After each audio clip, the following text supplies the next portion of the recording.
Hey cousins, welcome to Brown Liquor and Bad Ideas. Welcome, cousins, to this episode of Brown Liquor and Bad Ideas. I'm your host, Cornell Wright, the People's Lobbyist. Join me and grab a quick one, and let's talk about the CDC, the Center for Disease Control.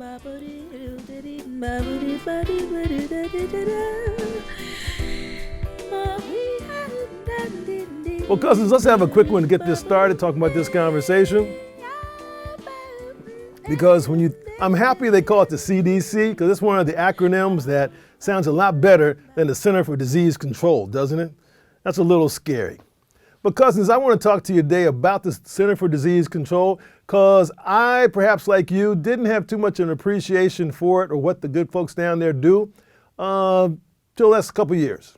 Now, I did do a show a couple years ago talking about syphilis and the Tuskegee experiment, about how a precursor to one of the various organizations of the Center for Disease Control from the federal government actually participated and kind of sponsored that. Wasn't a good call. But over the years, the Center for Disease Control has been a combination and a conglomeration, if you will, of a lot of different agencies and organizations, all focusing on our public health. Think about that, cousins. You don't hear the words very often. There's a public health department in your town. There's a public health department on the part of your state. There's a public health department on the part of the federal government.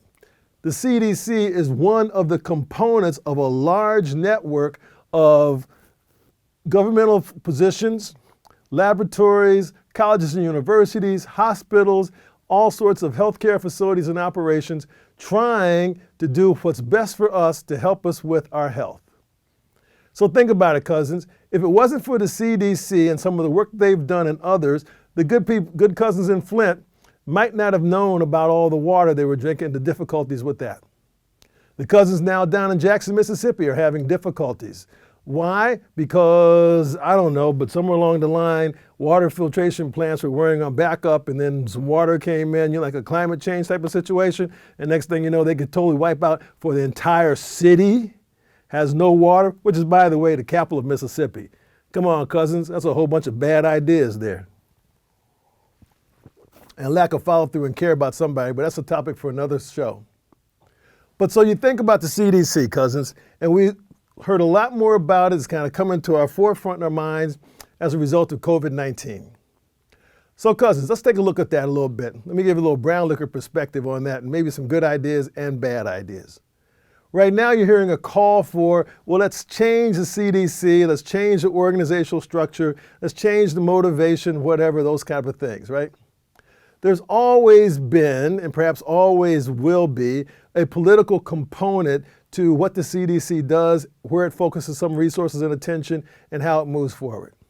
But in general, let's say that the CDC does an excellent job in helping to manage the amounts of information it has at its disposal, and regarding our public health, and then disseminating that information to all of us in broad terms. You with me, cousins? You can't expect a national organization like the CDC to be able to tell exactly what Cornell needs to do as it pertains to COVID.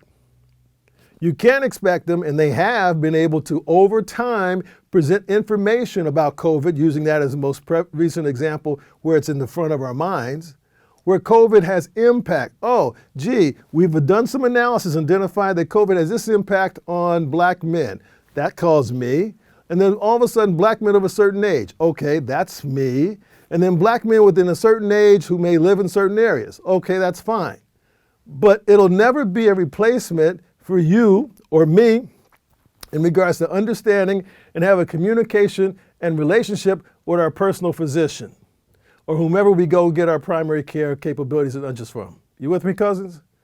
Because it's too big. The population of some 300 million cousins in the country. They're trying to come up with public health ideas and perspectives for all those based upon what? The best scientific knowledge available. Now, cousins, let's go back to that. If you recall, and you go back to the beginning of the pandemic, and so the CDC was coming out and making recommendations and guidelines. They were giving us the best information they had at point in time A. But guess what happened between point in time A and point in time B? Well, sometimes the virus changed. Sometimes they had more people to understand and evaluate. Because remember, at one point in time, the hospitals were taking their information as the COVID cases they had, and they were reporting them into the CDC. And then the CDC was being able to look at a broader scope of information across the country, regionally, et cetera, in order to start to give recommendations. Unfortunately, cousins, this is where the politics came in from one particular episode. The former president said, no, there's too much information coming out that I can't manage or I don't see first, et cetera, so we're going to have that diverted to some other place. That was a bad idea, cousins. The mechanism was already in place, and it was working and executing, and it got changed because the reality didn't meet someone's fantasy. But cousins, the point is that scientists continually go through an evaluative process going from point A to point B, and based upon information will change their understanding and perspectives, right? We all do it. Maybe not as rigorous as those folks do every day, okay? But you think about it. If you go out and you say, gee, I have to paint a fence around the house, okay? When you first start painting, it may be happening like this with a brush. All of a sudden you look around and says, well, maybe is there another way I could do this a little faster, a little cheaper, a little better? You might get a roller. So if you change your mind, does that mean the first idea wasn't any good and you're going to throw Cornell out because now he moved from a paintbrush to a roller? Well, guess what? I keep working and technology changes on me. All of a sudden, gee, I have a spray gun to paint. So what are you going to say? Well, Cornell wasn't any good because he said he wanted to do a paintbrush, and then now he wanted to do a roller, and now he changed his mind to go to a spray. You with me, cousins? Come on.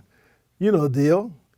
So here's an organization that deals with science and deals with a moving, and in this case, talk about COVID, a moving and evolving living thing. And we want to give them some grief because they may have gotten out of sync with where we thought they were, and there may have been some communications things that weren't as clear. Well, yeah, there were a couple of those, but you can't throw, is what they'll express, you can't throw the baby out with the bathwater. Oh, let's throw away the CDC. No, cousins, that's a bad idea, okay? That's a terrible idea. Because, among other things, they keep a history, cousins. Think about all of the pandemic-worthy capabilities we've had occur pretty much over the last 20 years. Remember, there's the avian flu, there was SARS, there's been Ebola. By the way, cousins, you do understand that after the Obama administration put together and successfully defeated Ebola very quickly, there was a playbook that they put in place, anticipating and identifying that there might be another pandemic type episode in the United States. The Trump administration, did they look at that playbook or go work with it? No, cousins. No, they didn't pay any attention to it. You look it up.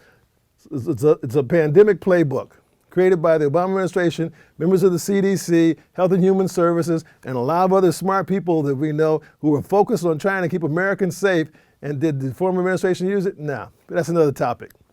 But the point is, that's the type of things that they do or participate or are a part of. Working with providing the science so we can help try to improve the public health of the United States. Now let me give you one, cousins. Here's a very simple, you can go back historically and check me out on this because I know you want to. You think I'd be getting carried away here drinking sometime. You go back to Germany, right?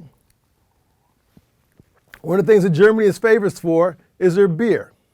One of the things they're also famous for are their steins. Just for your information, a public health initiative, I forget who it was, the king of Germany, is that he required them to have caps on their steins for drinking beer in Germany. You know why? Because the beer was attracting flies, people were drinking the flies and getting sick. That's public health, cousins.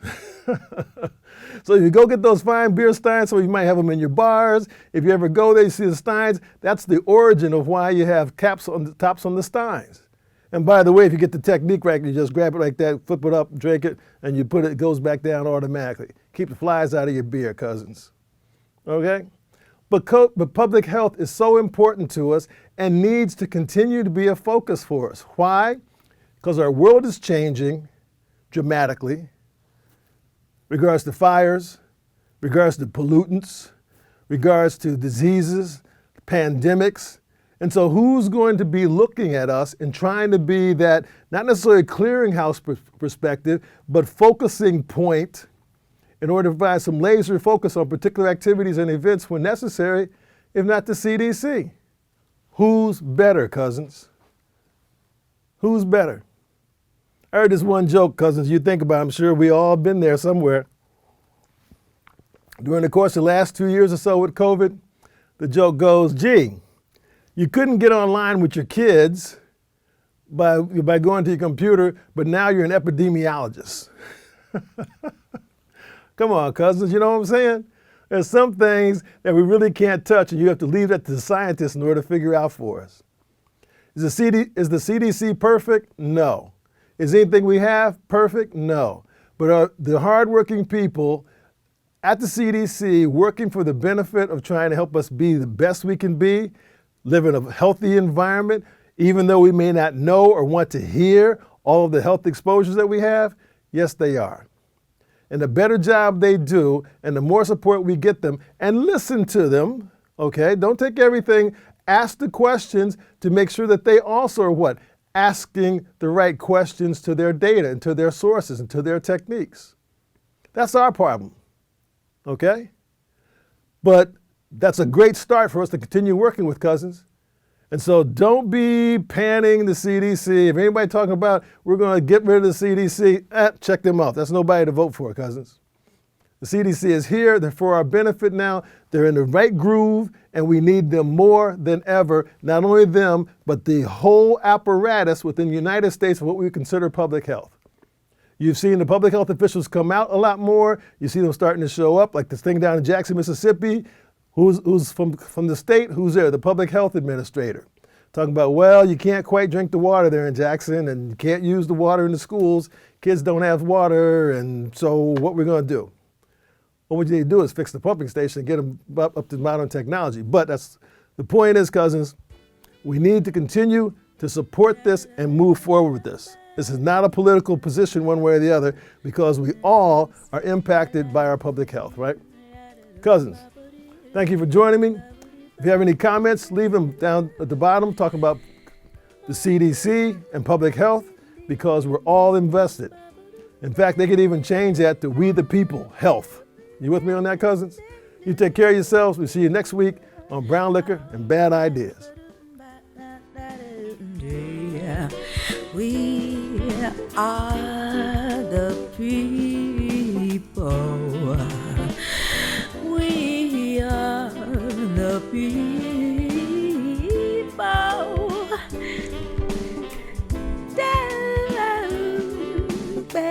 Brown Liquor and Bad Ideas is intended for the participation of responsible adults of legal drinking age who wish to engage in substantive virtual discussions and social drinking for entertainment purposes only.